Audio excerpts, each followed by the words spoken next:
Welcome to Fenton Elliott Solicitors. I'm Simon Fenton. I'm here with Chris Sutton, who's the head of our family law team. And today we're going to talk about what happens to the kids after a divorce. So Chris, what happens to the kids after a divorce? Well, mainly it's up to the parents to make that decision. The two parents both share parental responsibility, and they need to make a decision about what is in the children's best interest. In the same way they've done during the course of their marriage or their relationship, it's up to them to decide what's in their best interest. And what happens if they can't agree? Well, if they can't agree, the most important thing to remember is they both have joint and equal parental responsibility, presuming, of course, they're both written on the birth certificate or they were married when the child was born. They both have the equal parental responsibility. Neither of them has a right to override the other. And this is what a lot of parents don't necessarily realise or accept in those initial emotional throes of a separation or a divorce. There's a lot going on when two parties are separating. They're sorting a divorce out, they're worried about the house, there are financial issues, they're instructing lawyers for the first time, and it's all very confusing. And children often get caught up in this tornado of information. Are children used as weapons? More often than I'd like to see, yes. Shame. That's where it becomes a real problem. Obviously, most parents love their children, right? And they want to spend as much time with them as possible, and they want the best for them. But in separating, the two parents usually have a slightly different perception about what is best for them. A mother might be thinking, well, it would be best if they had one home for most of the time and with one parent who managed everything, so there's no confusion, no communication, and they see the other parent, alternate weekends and some time in the holidays. But that other parent might be thinking, well, no, that might be how we managed more of life on a day-to-day basis when we were a couple. One of us took more of the lead with the children than the other. But I don't think that's in the children's best interest moving forward, that they only get to see me or indeed the other parent that intermittently. So what about when one says, well, if you don't give me more money, I'm going to stop you seeing the kids? Money, unfortunately, is more often than not a player in these discussions. That happens a lot? That's not just an apocryphal story you hear? Not usually so overtly as that. Right. But it is a subtext, that's for sure. Child maintenance is handled via the child maintenance service, unless you want to agree your own arrangement financially.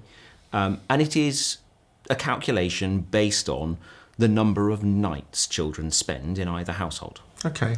And that often means that an element of a discussion about the arrangements for where the children live can feed into, well, I wonder how many nights they're going to be in one house over a fortnightly period. And that can make a real difference to an income, perhaps, of a party who is more of a primary carer for the children. So they need more money the more often the child sleeps at their house. Is that what you're saying? Essentially, yes. Okay. So that can often factor in. The biggest problem we have is when one party tends to take a role on separation. They assume that they are the primary carer, and they start making unilateral decisions. For example? For example, parent A saying, no, you can't see the children. I'm worried about XYZ. I'm worried about something you did or something you said. I don't like your new partner. I don't like the way they look at my kids. They're all common ones. So would that be a child safety protection kind of issue? Well, I don't even know what the word is. What? Welfare or safeguarding. Safeguarding, right. So parents often can use these issues that they've got on separation as a reason to stop or restrict contact with the other parent. What they really need to do is ask themselves a very clear but calm question. Is this issue an issue that brings about real, genuine welfare concerns for my children? Or is it a problem that is not ensuring they are safe in the other party's care? So let's imagine it's a mother who says, I don't like your new girlfriend. I think my kids aren't safe. And I think this is a safety or welfare issue. If they are clear that they've heard something from little Timmy who's come back from spending the weekend, they're really unhappy about it. What would they do about that? Well, they need to start thinking really carefully about what the parameters are of their problem, because it may be that actually the mother in your scenario there wants to stop little Timmy from going for whole weekends of contact with Dad, or maybe it's she doesn't like the idea that it's Friday through to Monday. She'd prefer it was just Saturday through to Sunday.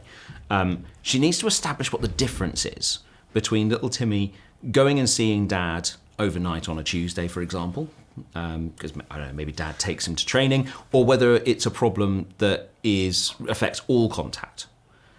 Because more often than not, parents get quite confused when they're trying to make these arguments. Because they're so emotional. Separating is an emotional roller coaster. Yeah. And everyone's on it at a different point in time. And that, unfortunately, plays into the child arrangements. And it can cause real problems. And the children get caught up in it. So is there something that you would like people who are involved in child arrangements to know before it all kind of gets... I think the first headline that every parent needs to know if they are potentially facing a divorce or separation in the foreseeable future, you need to remember that if you're both on the birth certificate or you're both married at the time the child was born, you have joint parental responsibility. You as parents are both exactly the same. Neither of you can override the other. You can both make decisions for that child or children, but neither of you should be overriding the other. Joint decisions moving forward. Right. That's point number one. Point number two, I think most parents need to take their emotion from the separation and put it in a box. Ooh, that's hard. It's hard. And then have a realistic conversation with their other half. Do you have people who can do that? They take the emotion out. Everyone can do it. Do you have people that do manage to do it? Yes. Okay. And this is where lots of parents benefit from mediation about child arrangements nice and early. Okay. Mediation. I've heard you and your team talk about mediation.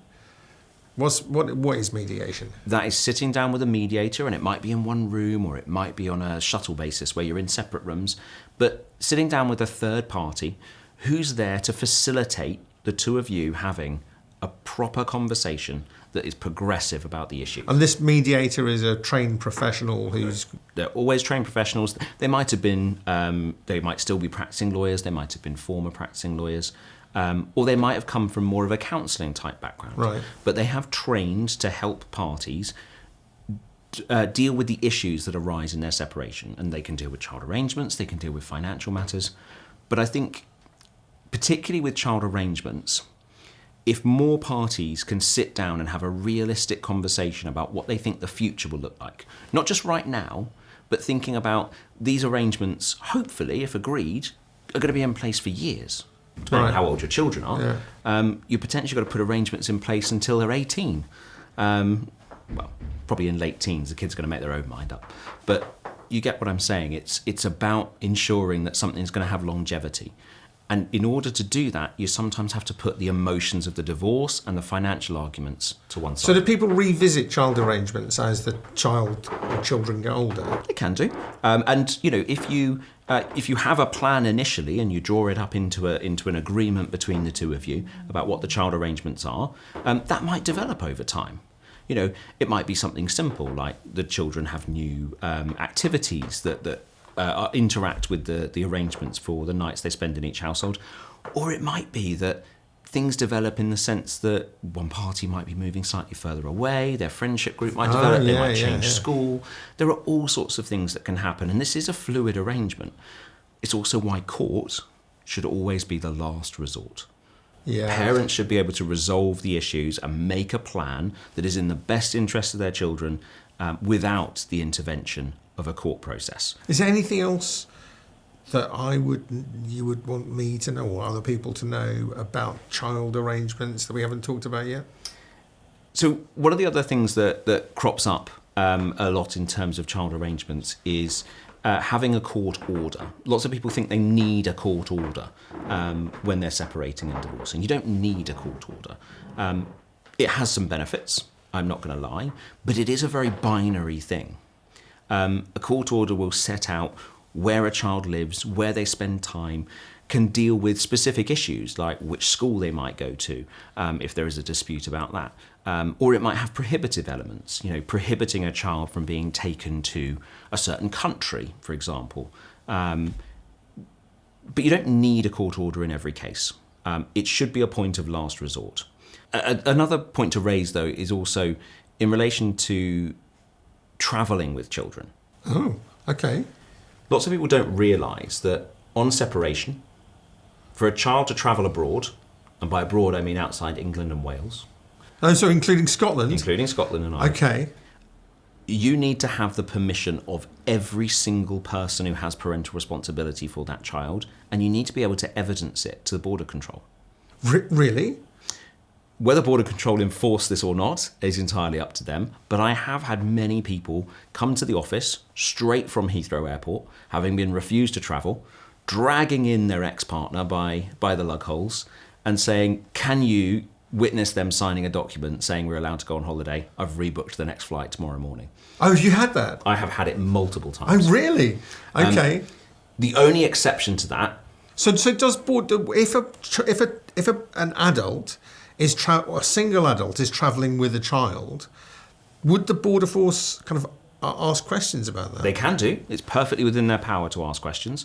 They're more likely to if there's a surname difference. Between the parent and the child. Yeah. Or if there is a clear dynamic of multiple stepchildren or etc. as a blended family, they might be more inclined to ask those questions. Interesting. But they can ask. Now, the only exception to this, ironically, given what I've just said about court orders, is if you have a child arrangements order that states a child lives with you or lives with the other parent, the parent with whom a live with order is made does not need the permission of the other parent. So it's called a live with order. It is. And so it's the live without parent who can't take the child without some kind of documentation to show that they have the agreement of the other parent to take the child to France for a long weekend. Exactly that. Simple issue, but often can cause problems. Wow. Okay. Well, thank you very much, Chris. I had no idea. If you have child arrangements that need sorting out, or you want to go on holiday, I suggest you have a chat with Chris Sutton and his team at Fenton Elliott Solicitors, and we'd be delighted to help.